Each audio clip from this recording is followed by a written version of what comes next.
Atri blogs. তো সবার আগে আমি বলে নিব যে যারা আমার আইডিটা এখনও সাবস্ক্রাইব করো নাই তারা সাবস্ক্রাইব করে আমার পাশে থাকো প্লিজ। তো এখন তোমরা সবাই জানো যে বৈশাখ মাস চলতেছে। বৈশাখ মাস মানেই আম কাঁঠালের সিজন। তো যেহেতু এটা আম কাঁঠালের সিজন তাই আমি আম সিজন তাই আমি আম নিয়ে ছোট্ট একটা ব্লগ করেছি, সেটা তোমাদের সাথে শেয়ার করছি। আর দেরি না করে চলো ভিডিওটা দেখে আসি।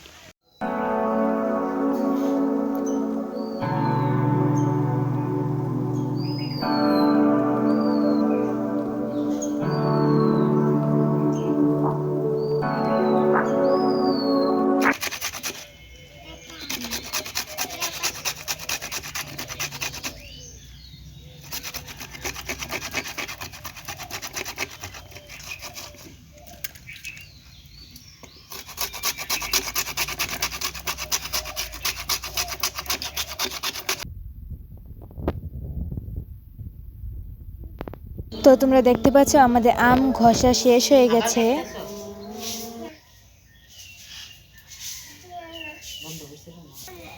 দেখতে পাচ্ছ এখানে মরিচ পোড়া দেওয়া হচ্ছে, কারণ এই মরিচ পোড়াগুলো আমরা আম বতে দেব।